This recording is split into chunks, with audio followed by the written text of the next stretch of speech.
ঘূর্ণিঝড় রিমলের দাপট শুরু হয়েছে রবিবার রাত 11:30 থেকে। হুগলি জেলায় ঝোড়ো হাওয়ার কারণে একাধিক জায়গায় দেখা দিয়েছে বিপর্যয়।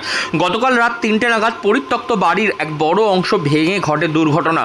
ঘটনায় আহত হন পার্শ্ববর্তী বাড়ির এক মহিলা। ঘটনাটি ঘটেছে হুগলির ভদ্রেশ্বর তেলিনীপাড়া এলাকায়। আহত পরিবার প্রশাসনের কাছে দাবি জানাচ্ছেন ক্ষতিপূরণের জন্য। এমনই ঘটনায় চাঞ্চল্য ছড়িয়েছে হুগলির ভদ্রেশ্বর তেলিনীপাড়া এলাকার। সেখানকার স্থানীয় বাসিন্দারা এই ঘটনার পর থেকে ব্যাপক আতঙ্কিত।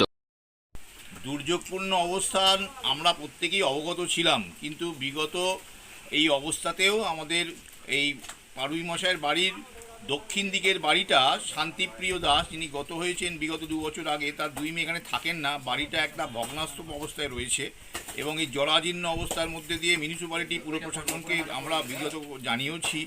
তারা অবশ্য বাড়িটার কেস থাকাকালীন কোনো কিছু বন্দোবস্ত করতে পারছেন না। এমতো অবস্থায় কালকের দুর্যোগপূর্ণ রাত্রি 3টের সময় উঁচু পাঁচিল এবং একটা বাড়ির অংশ পুরো পাড়ুই মশার বাড়িতে ভেঙে পড়ায় এবং তার স্ত্রী শুয়েছিলেন, ভীষণভাবে ইট ছিটকে এসে তার কাছাকাছি লাগাতে আতঙ্কে তা আহত হয়েছেন একটু ছোট্ট করে, এবং তিনি খুব অত্যন্ত তার প্রেশার রুগী, যার জন্যে তার স্বামীর অন্য চিন্তনও এসেছিল। যাই হোক, রাত্রিবেলায় উঠে সকলকে পার্শ্ববর্তী লোককে অবগত করেছেন, জানিয়েছেন, দেখিয়েছেন। একটা বিশাল অংশ তার চাপা পড়েছে, গাড়ি, সাইকেল, মোটর বাইক একটা সংখ্য ভেঙে গেছে, বাড়ির অংশ শেয়ার হয়ে গেছে। এমতো অবস্থায় ক্ষতিপূরণ বা পদ্ধতিগতভাবে প্রশাসনিক যেসব বন্দোবস্ত করা, সেটার জন্য আমরা অবগত করেছি। আশা করছি কাজও চলছে এবং আমরা সুষ্ঠু অবস্থান পাবো, এই আশা রাখছি।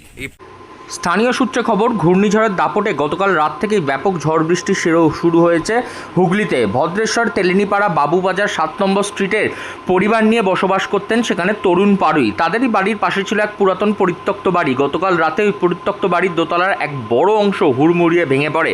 সেই সময় পাশের বাড়িতেই ছিলেন তরুণের পরিবার। বাড়ির একাংশ ভেঙে পড়ে তাদের বাড়িতেই। ইটের টুকরো ছিটকে আসে। ঘটনায় আহত হন তরুণের স্ত্রী সুক্তারা পাড়ুই। সংজ্ঞাহীন অবস্থায় তাকে উদ্ধার করে হাসপাতালে নিয়ে যাওয়া হয়। পরে প্রাথমিক চিকিৎসার পর তাকে ছেড়ে দেয়। বাড়ির নিচে থাকা 3টি সাইকেল, একটি মোটর বাইক চাপা পড়ে যায়। পরিবারের লোকজন আতঙ্কিত হয়ে ছোটাছুটি করতে থাকেন।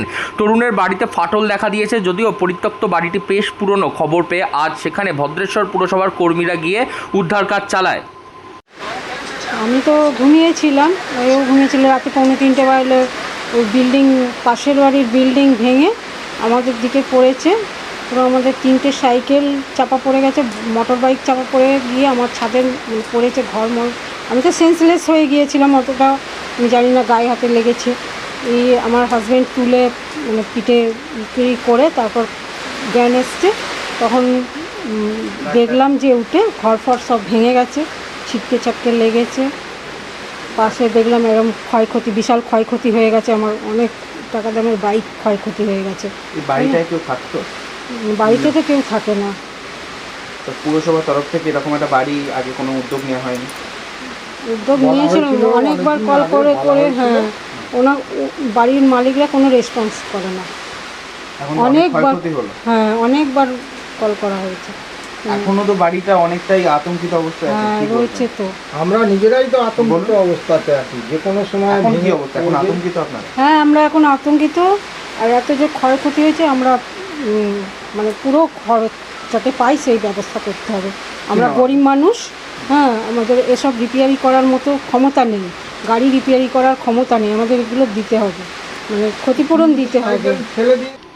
ঘটনার খবর পেয়ে এলাকায় আসেন পুরসভার কর্মীরা। সেখানে গিয়ে তারা ভাঙা বাড়ি থেকে উদ্ধার কাজ চালাতে শুরু করেন। ঘটনার পর থেকে এখনও পর্যন্ত এলাকায় ব্যাপক চাঞ্চল্য সৃষ্টি হয়েছে এবং আহত পরিবার জানাচ্ছেন যাতে তাদের ক্ষতিপূরণ পাওয়া যায়। হুগলি থেকে রাহি হালদার, লোকাল 18 বাংলা।